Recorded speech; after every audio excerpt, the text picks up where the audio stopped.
कहते हैं इतिहास अपने आप को दोहराता है और ये कहावत आज के हिंदुस्तान के राजनीतिक परिदृश्य में बिल्कुल फिट बैठ रही है। महान समाजवादी चिंतक और विपक्ष के महान नेताओं में से एक डॉक्टर राम मनोहर लोहिया, जिन्होंने अपनी सारी जिंदगी कांग्रेस से लड़ने में बिता दी, उनका एक सपना था। सपना यह था कि देश में कांग्रेस के वर्चस्व को तोड़ा जाए और उसके मुकाबले एक मजबूत विकल्प खड़ा किया जाए। लोहिया जी 1967 में चले गए तो उनका यह सपना पूरा होने में तकरीबन 7 दशक यानी 70 साल लग गए। नमस्कार, आप देख रहे हैं मेरा चैनल और मैं हूं अनूप श्रीवास्तव। दोस्तों, ये समय आया 2014 में, जब बीजेपी यानी भारतीय जनता पार्टी कांग्रेस के एक मजबूत विकल्प के रूप में देश में खड़ी हो गई। लोहिया जी का ही सिद्धांत था कि जिंदा कौमें 5 साल तक इंतजार नहीं करती और रोटी को पलटते रहना चाहिए। मतलब उनके नजरिए को परखा जाए तो एक ही व्यक्ति या विचार का सत्ता में बने रहना चिंता का सबब हो सकता है। जाहिर है, देश ने लोहिया जी के विचारों में ये दिलचस्प विरोधाभास भी देखा है। कैसे? 10 जून 2026 को प्रधानमंत्री नरेंद्र मोदी सबसे लंबे समय तक निर्वाचित प्रधानमंत्री बने रहने का ऐतिहासिक रिकॉर्ड बना लिया है। वे पंडित जवाहरलाल नेहरू के निर्वाचित कार्यकाल का रिकॉर्ड तोड़कर सबसे लंबे समय तक पद पर बने रहने वाले प्रधानमंत्री बन गए हैं। मोदी का ये रिकॉर्ड बताता है कि भारतीय लोकतंत्र अब इतना मैच्योर हो गया है कि जनता किसी गैर कांग्रेसी और गैर पारिवारिक नेता को भी लंबे समय तक स्वीकार कर सकती है। ये लोहिया के उस विचार की जीत है कि वंशवाद के बिना भी देश चल सकता है। और ये रिकॉर्ड लोकतांत्रिक रूप से निर्वाचित यानी 1952 के पहले आम चुनाव के बाद से कार्यकाल का है। यानी 1952 के पहले आम चुनाव के बाद से कार्यकाल का है।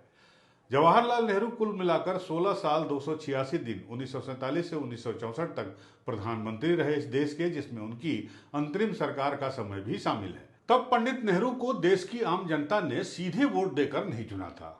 भारत आजाद हो रहा था और संविधान बनने को दिशा में था, यानी संविधान बन रहा था। उस समय एक अंतरिम सरकार बनाई गई। तब प्रधानमंत्री का चयन कांग्रेस कार्य समिति और प्रांतीय कांग्रेस कमेटियों की राय पर होना था।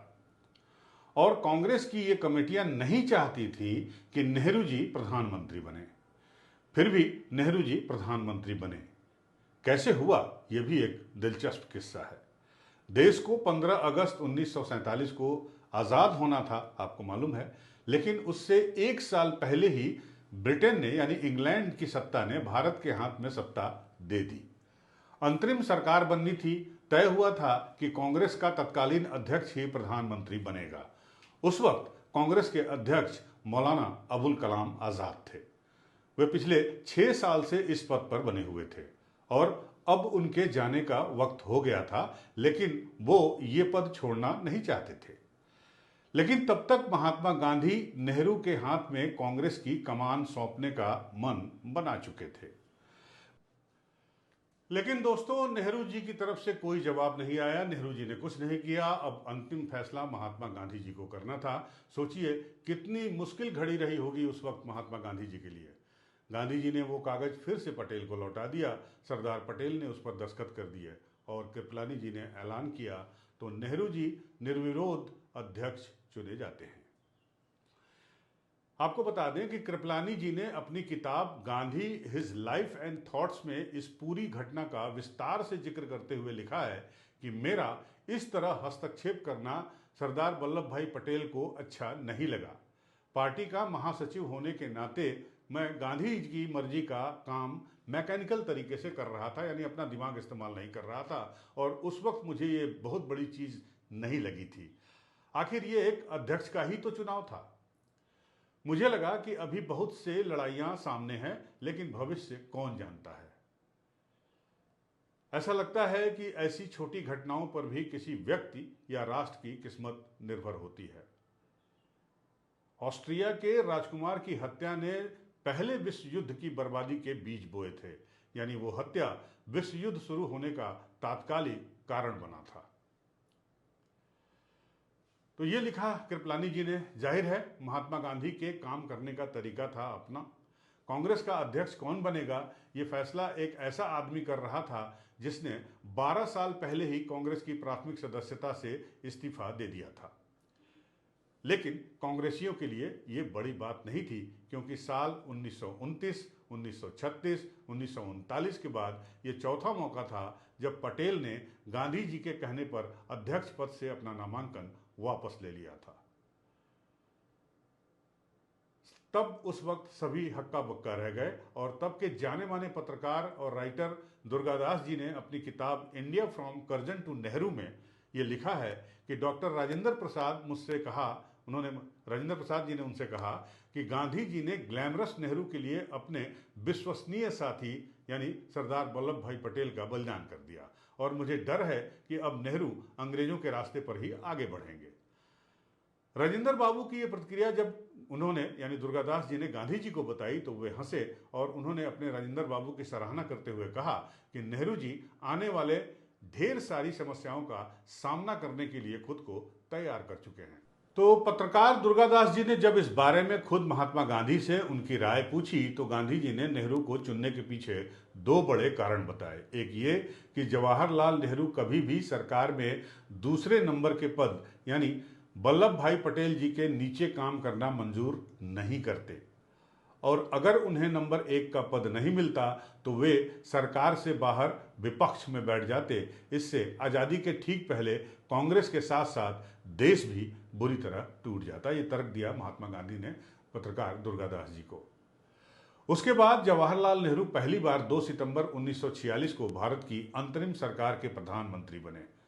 बाद में जब 15 अगस्त 1947 को भारत पूरी तरह से आज़ाद हुआ यानी हमारे देश को आज़ादी मिली, तब नेहरू जी ने आधिकारिक तौर पर स्वतंत्र भारत के पहले पूर्ण प्रधानमंत्री के रूप में शपथ ग्रहण की और ये सरकार 1952 तक चली और 1952 में आपको मालूम है कि देश में हमारा आम चुनाव, पहला लोकसभा का आम चुनाव हुआ जिसमें नेहरू जी की पहली बार निर्वाचित सरकार बनी।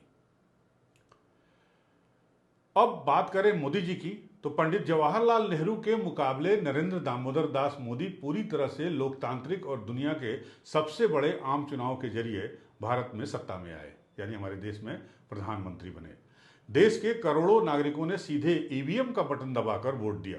बीजेपी को लोकसभा में पूर्ण बहुमत मिला और मोदी जनमत के नेता बनकर प्रधानमंत्री बने, प्रधानमंत्री पद की शपथ ली। तो अब दोनों की राजनीतिक पृष्ठभूमि और उनके क्लास में भी फर्क था। नेहरू जी एक बेहद अमीर, कुलीन और रईस परिवार से ताल्लुक रखते थे और उनके पिता मोतीलाल नेहरू जी देश के एक बहुत बड़े वकील थे। नेहरू जी की पढ़ाई लंदन के हैरो स्कूल और कैम्ब्रिज यूनिवर्सिटी से हुई। वे अंग्रेजी सभ्यता और वैश्विक राजनीति को करीब से जानते भी थे। जबकि अगर मोदी जी की बात करें तो मोदी एक बेहद सामान्य और गरीब परिवार से आते हैं। वे पिछड़े वर्ग से हैं और उन्होंने अपने शुरुआती जीवन में काफ़ी संघर्ष किया है। रेलवे स्टेशन पर चाय बेचने का भी काम किया है। पूरा हिंदुस्तान पैदल भी घूमे हैं ऐसा कहा जाता है।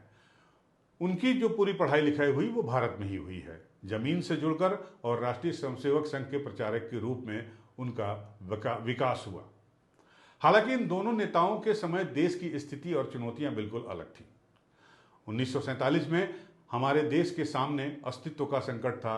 देश ने अभी अभी विभाजन यानी बंटवारे के दर्द, दंगों और भयंकर गरीबी को देखा था, उनसे जूझ रहा था। नेहरू जी के सामने चुनौती ये थी कि एक बिखरे हुए देश को कैसे जोड़ा जाए और नई संस्थाएं जैसे आईआईटी, एम्स, इसरो की नींव बनाने और लोकतंत्र को हिंदुस्तान में स्थापित करने की चुनौती उनके सामने थी। जबकि अगर बात प्रधानमंत्री नरेंद्र मोदी की करें तो मोदी जी जब सत्ता में प्रधानमंत्री बने तो उन्हें 2014 में विरासत में एक परमाणु शक्ति संपन्न और मजबूत अर्थव्यवस्था वाला भारत मिला। लेकिन देश उस वक्त नीतिगत पंगुता, बड़े घोटालों और भ्रष्टाचार के आरोपों से भी घिरा था। मोदी जी के सामने चुनौती देश की आर्थिक रफ्तार को तेज करने, भ्रष्टाचार को खत्म करने और वैश्विक स्तर पर भारत का कद बढ़ाने की थी, जिसमें काफी हद तक वो कामयाब भी हुए। तो बहरहाल बतौर निर्वाचित प्रधानमंत्री पंडित नेहरू जी का कार्यकाल 13 मई 1952 से शुरू होकर 27 मई 1964 यानी नेहरू जी की मृत्यु तक रहा। यानी उन्होंने 12 साल और 14 दिन तक शासन किया। मोदी ने 10 जून 2026 को ये रिकॉर्ड तोड़ दिया और जाहिर तौर पर यह रिकॉर्ड देश के वर्तमान विपक्ष के लिए एक कड़ा संदेश है कि लोहिया जी जिस सड़क के संघर्ष की बात करते थे वो शायद इस वक्त कमजोर पड़ गया है, जिसके कारण सत्ता पक्ष को इतनी लंबी पारी मिल गई है। इसका एक संदेश ये भी है कि भारतीय राजनीति का केंद्र अब पूरी तरह से बदल चुका है। लोहिया जी जिस कांग्रेस को हटाना चाहते थे वो हट तो गई, लेकिन अब उसके शिष्यों और लोहियावादियों या यूं कहें समाजवादियों के सामने नई चुनौती ये है कि वे इस नई मजबूत सत्ता को कैसे और कब तक बदल पाने में या बदल सकने में सक्षम हो सकेंगे। सवाल यह भी है कि मोदी की मजबूत सत्ता के सामने विपक्ष भारतीय लोकतंत्र के संतुलन को बनाए रख पाने में कामयाब हो पाएगा या फिर इस पर सवालिया निशान लगेगा। बात करेंगे अगले वीडियो में, तब तक बने रहिए हमारे साथ। और अगर आपको वीडियो अच्छा लगा हो तो लाइक और शेयर इसे ज़रूर करिएगा। मिलते हैं आपसे अगले वीडियो में, तब तक के लिए नमस्कार, जय हिंद।